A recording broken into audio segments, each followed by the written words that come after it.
Ndabahaye mwiriwe mwese canke mwaramutse bivanye naho buri umwe aherereye banywanyi mudateba kubana natwe ngaha kuri imbonesha kure mwe rudende bashyikiriza amakuru atosoye abarabana n'umutekano politique ubanye n'amakungu ndetse n'ubuzima bwa munsi bw'abanyagihugu. Turi ku mugoroba wo kuri uyu munsi wa gatanu w'indwi ku igenekerezo rya 28 mu nyonyo 2025 aho tugiye kurabira hamwe ibiriko birabera mu buseruko bwa leta yaranira intwaro rusange ya Kongo. Imirwano ikomeje guhuza M23 n'uruhande rwa leta rugizwe na FRDC wazarendo ndetse n'abaterankunga b'abasirikare b'u Burundi. Urugamba rukomeje kubera mu bice bitandukanye kuva muri Sud Kivu kugera muri Nord Kivu. Urugamba rwakomeye turaza kubabwira mu buryo bw'iramvu yuko bigenza hagabwa ibitero byifashishije indege za Sukhoi 25 zarashe bikomeye mu bice bitandukanye ndetse bikaba binemezwa kubo hari ibirindiro bya M23 ndetse na twirwaneho byangiritse cyane. Turaza kandi kubabwira ibijyanye na General Foka Mike urembeye mu bitaro nyuma yo kuraswa mu kibuno. Turareba uko byagenze ndetse nuko kugeza ubu ngubu ubuzima bwe buhagaze. Hagati y'igisirikare cy'u Burundi cyamaze guhakana ndetse kinemeza ko nta musoda wacyo numwe uri muri minembwe nyuma y'amakuru akomeye yatangajwe na Alliance Fleuve Congo ndetse na MRDP twirwaneho bashinja ingabo z'u Burundi kubangamira bikomeye abaturage batuye muri ibi bice bya minembwe. Turareba rero uko bihagaze, turebe ibiri gutangazwa n'ubuyobozi bukuru bw'igisoda cy'u Burundi bwemeza ndetse bukanenga bikomeye biri kugenda bigaragara bitangazwa. Turaza kandi kubabwira amakuru akomeye ari kuvugwa kuri Radio Tabara FNR nzaba mpema ndetse natwirwaneho muri Sud Kivu ibyo bari gushinjwa n'igisirikare cy'u Burundi. Turaza kubabwira tubabwira uko biri kugenda bimerani mu gihe kandi bitangazwa ndetse binavugwa ko kuri ubu ngubu hari amakuru mashya agiye kujya hanze ajyanye n'imyiteguro ya buri ruhande ashobora kuza gukurikira imirwano ikomeye muri ibi bice. Tukiza kubabwira ibijyanye na Sukhoi 25 turaza kubabwira uburyo bihagaze mu minembwe mu mihana nk'ayitwa Gakangara hafi ya centre ya Minembwe. Bisasu bikomeye byatewe bikaba byibasiye bikomeye ibirindiro bya MRDP ndetse biranavugwa ko hari abaturage byagizeho ingaruka. Turarebe ko iki gitero cyakozwe. Turibuze kandi kubabwira mu buryo bw'irambuye ko M23 yaciyemo kabiri Mwenga na Kamituga. Bikaba rero ari ibintu bikomeje kugenda bigaragara ko iri kototera ibifaru by'ingabo z'u Burundi biri muri aka gace. Iyi rero ni page ikomeye. Turaza kandi no kurebera hamwe ibirabana n'ububanyi n'amakungu, turebe ibigiye gukorwa, turebe kandi bikomeje kugenda bigaragazwa bijyanye n'ibiri kugenda bigaragara ndetse n'ibiri kugenda bikorwa muri aka karere. Inteko nshingamategeko y'u Burayi yemeje umwanzuro usaba ihagarikwa ry'inkunga yagenerwaga Tanzania. Ibiro bikaba bihura bikomeye n'imyigaragambyo yagaragaye muri iki gihugu nyuma y'amatora yabaye ntavurweho rumwe na bamwe mu baturage batuye muri iki gihugu. Yavuyemo imyigaragambyo ikomeye yewe yaguyemo n'umubare munini w'abanyatanzania, ariko Perezida Mama Samia Suluhu akaba yarashinja abanyamahanga ko ari bo bagize uruhare rukomeye muri iyi myigaragambyo. Turazero kureba uko ibi bihagaze ndetse turebe n'ibiri kugenda bitangazwa ndetse n'ibindi bikomeje kugenda bikorwa byose bijyanye n'ihungabana ry'umutekano ku giti gira intangere. Turaza kandi gukomeza tugende tureba ibiri kugenda bitangazwa biri kubera muri teritwari ya Warikare ndetse na Rubero. Hose hakomeje kugenda hakorwa deployment M23 iri ku mirongo y'imbere y'urugamba yambariye urugamba. FRDC nayo nuko bose rero ni nako bakomeje kugenda bohereza ibitero bitandukanye. Hari andi makuru akomeye ariko ataremezwa neza ariko agaragaza ko ibi bishobora kuba byaba ari ukuri. Ayo twakira aragira ati I just received information from high ranking officer in AFCM 23 who told me that yesterday the armor wing of AFC shoot down Congolese Air Force Sukhoi Su-25 fighter jet. According to him, they are used on one of the air defense system they captured after taking control of Goma. The aircraft was hit by missile with a range of 45 kilometers. Turaza kureba uyu utangaza amakuru kuri kubihari ndetse n'ibimenyetso agaragaza, turebe niba yaba ari amakuru yizewe cyangwa se ari ibihuha. Gusa twi hano tubagezaho amakuru adafite aho abogamiye, turebe ibiri kuvugwa kuri buri ruhande. Icyo usabwa rero nta kindi, wowe dukurikiye bwa mbere tushonda sabone, ntuzongere gucika ukundi n'amakuru ndetse n'ibiganiro tubashyikiriza ngabo zibanda cyane ku mutekano, politique, ububanyi n'amakungu ndetse n'ubuzima bwa munsi bw'abanyagihugu, nk'uko rero bimaze igihe kinini bigaragara mu burasirazuba bwa Repubulika na Demokarasi ya Kongo ho imirwano irakomeje kandi irakomeye nk'uko bigaragara. Ariko duhise dutangira tukababwira ibijyanye n'indege bivugwa ko yarashwe na M23 mu bugenzuzi tumaze gukora twifashishije amafoto yashyizwe ku mbuga nkoranyambaga, aragaragaza neza ko iyi foto atari yo muri Repubulika Iharanira Demokarasi ya Kongo. nk'uko rero bigaragara mu ikoranabuhanga rya Google Lens, biragaragara ko ari ifoto yafashwe ifatiwe mu gihugu cy'Uburusiya, ahubwo itigeze ifatirwa muri Repubulika Demokarasi ya Kongo, nk'uko rero bigaragara ku rubuga template Dore Telegram, aho rero bagize bati plane graved, aho rero bagaragaje ko ibi bizabereye mu gihugu cya Ukraine. Ngayo nguko rero reka noneho twinjire kubiri kuba dufitiye ibimenyetso, duhere mu bice bitandukanye tubabwira uburyo ki indege noneho yakoze operation bitandukanye n'ibiri kugenda bitangazwa. Ni indege yo mu bwoko bwa Sukhoi 25 y'igisirikare cya Repubulika Iharanira Demokarasi ya Kongo FARDC cyongeye gukora ibitero byo mu kirere mu bice bya Minembwe mu ntara Kivu y'Amajyepfo, ibintu bikomeje guteza impungenge z'umutekano ku butaka muri aka gace kari kakomeje kugenda kagaragara ko karimo intambara zidasanzwe kandi zitarangira. Amakuru yemejwe n'abaturage bahaye itangazamakuru amakuru gitondo cyo kuri wa gatanu ku igenekerezo rya 28 Munyonyo 2025, aravuga ko indege yarashe ibisasu mu muhana witwaga Kangara uri hafi ya centre ya Minembwe,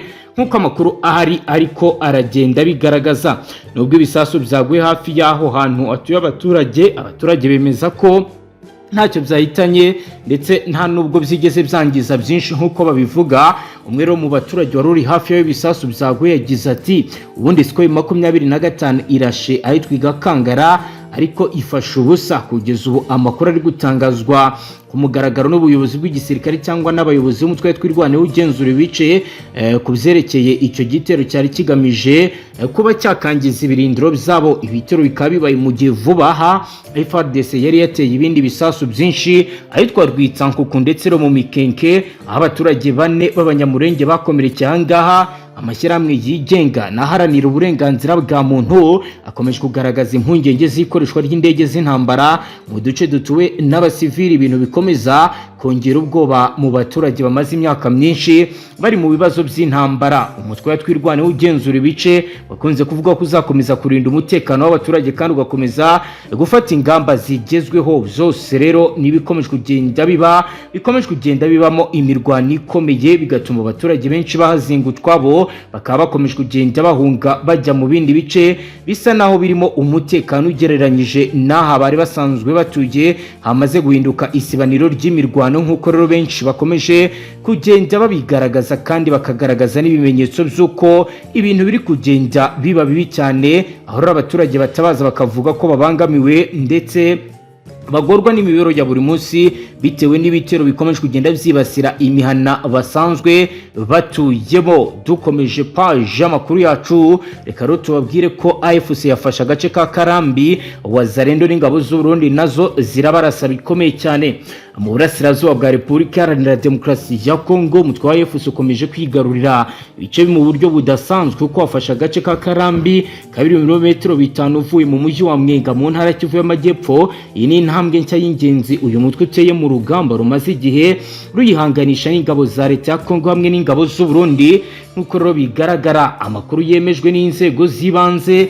n'abaturage bahunze avuga ko Arke M23 yinjiye muri Karambi mu gitondo cyo kuri uyu wa gatanu ku igenekerezo rya 28 z'ukwezi kwa 11/2025 maze itishyiraho ingamba zo gucunga umutekano no kugarura ituze mu baturage abatuye muri aka gace babwitangazamakuru ko abarwanyi b'uyu mutwe bakomeze gukaza umutekano nyuma y'imirwano ikaze yabereye mu duce dutandukanye twa Mwenga mu minsi ishize ndetse n'uyu munsi kaba yakomeje mu gihe AFC yari imaze kwinjira no gukomeza kugenzura Karambi. Abarwanyi b'Abazarendo n'ingabo z'u Burundi bahise bafata icyemezo cyo gusenya ikiraro cy'ingenzi cyahuzaga Karambi na Rangi mu rwego rwo guhagarika ko AFC yakomeza imbere mu gace ka Irangi. Ariko iki ni igikorwa cyagize ingaruka zikomeye ku baturage baho. Abenshi bavuga ko gusenywa kw'iki kiraro cyari umuyoboro w'ingenzi utuma ingendo n'ubucuruzi bikorwa mu misozi ihanamye, bityo gusenyuka kwacyo bikaba rero byabashyize mu bwigunge ndetse no mu ihungabana ridasanzwe, nubwo ari impungenge z'uko imirwano ishobora kongera kubura ubundi bushya mu minsi iri imbere. AFC M23 ivuga ko iri gucunga umutekano mu gace yafashe mu gihe ingabo za FRDC n'imitwe y'abasivili ya Wazalendo bakomeje gushaka uko bakisubiza ibi bice uyu mutwe umaze iminsi wigarurira. Ibibazo by'umutekano muke muri Kivu y'Amajyepfo bikomeje gufata indi ntera mu gihe abaturage basaga ibihumbi bakomeje kwimurwa n'intambara, naho inzego z'ubuyobozi zikomeje kunengwa ko zaba zarabuze ubuyobozi bwo guhosha iki kibazo kimaze imyaka myinshi gishingiye ku miyoborere, ubusumbane n'akarengane mu burasirazuba bwa Kongo. Ko ibintu bihagaze, Karambi yabaye ahantu hashya hashobora kugira umutekano kuko uyu mutwe ukomeje kugenda ukora ibishoboka byose, ariko umutekano wo uri guhungabana ku giti gira intangere nkuko rero abari muri ibi bice bagenda babigaragaza. Hagati aho igisirikare cy'u Burundi ku igenekerezo rya 27 Munyonyo 2025 cyasohoye itangazo gisobanura uko aho gihagaze ku kibazo cy'ibibera iminembwe muri Kivu y'Amajyepfo, aho gihakana ikivuye inyuma ibirego bikwirakwizwa ku mbuga ngurukanya bumenyi ko cyashyize mu bwigunge abaturage b'abasivili b'abanyamurenge. Uko babigaragaza mu itangazo ryabwo, ubuyobozi bukuru bw'ingabo bwemeza ko muri iki gihe nta mu basirikare ba Fdnb bari mu gace ka Minembwe. Iki gisirikare kiravuga ko gishaka gusubiza amagambo n'ibitekerezo bitandukanye binenga imikorere yacyo muri Kivu y'Amajyepfo, aho imitwe y'ingabo z'u Burundi igira uruhare rukomeye mu kurwanya imitwe yitwaje intwaro, mu gihe Fdnb ihakana ko ifite ingabo muri Minembwe. yatunze urutoki ihuriro ry'imitwe yitwaje intwaro irimo Red Tabara, FNL, Nzabampema, Twirwaneho, AFC n'indi ishinja kwigarura Minembwe no gufata bugwate abaturage b'abasivili. Kuko igisirikare cy'u Burundi kibitangaza ngo iyi mitwe ikoresha abasivili ingabo zo kwikingira mu gihe cyo kugaba ibitero ku birindiro bya FRDC cyangwa ingabo zayo ubwayo ziherereye muri aka gace. Fdnb yizeye ko abasivili bafashwe bugwate badatinyuka gutangaza ivyo bikorwa kubera gutinya ko bakicwa bunyamaswa. Akaba rero ari ibikube mu itangazo rikomeye basohoye, aho igisirikare cy'u Burundi cyakomeje kuvuga ku mashusho yashyizwe ku mbuga nkoranyambaga agaragaza Maître Maniragaba nk'umuyobozi w'ishuri riri Minembwe. Nk'uko itangazo rya Fdnb bivuga, aya mashusho yerekana bihagije ko iri huriro ryavuzwe haruguru ribana n'abaturage b'abasivili kandi rikerekana ubufatanye bwa hafi hagati y'umutwe wafashe amashusho n'abarwanyi bafatwa amashusho nta bwoba. Igisirikare cy'u Burundi cyavuze ko nta tandukaniro riri hagati y'abasivili ndetse n'aba barwanyi nk'uko babigaragaza. Mu misozi miremire ya Kivu y'Amajyepfo hakomeje kuba hamwe mu turere turi kurangwamo n'intambara mu burasirazuba bwa Kongo irangwamo imitwe myinshi yitwaje intwaro. Hakaba hakomeje kugaragara umwuka mubi hagati y'abaturage. Ni muri urwo rwego bigoye cyane ko indorerezi zigenga zigenzura mu bwigenge amakuru aturuka muri iki gice avuga ku mpande zitandukanye. Nk'uko bigenda bigaragara ndetse binavugwa, abaturage bo baratabarizwa, ariko igisirikare cy'u Burundi cyo kigakana kikavuga ko bari atari abaturage ahubwo arabo AFC ikoresha mu bikorwa bya politike ndetse no mu bikorwa byo kugira ngo bajijisha abakurikiranira hafi ibiri kugenda biba. No kuroba bisobanuye bagaragaza ko bababajwe bikomeye n'aba baturage bashowe muri ibi bikorwa bya gisirikare.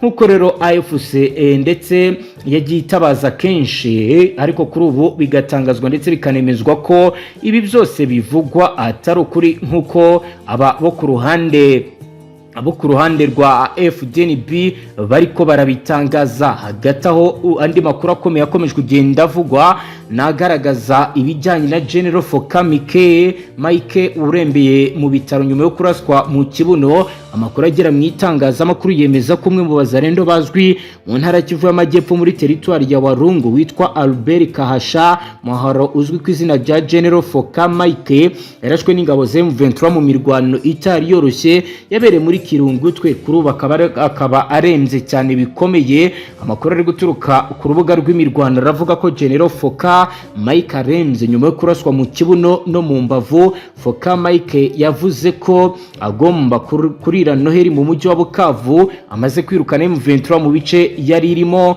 Nk'uko bigaragara we n'ingabo ze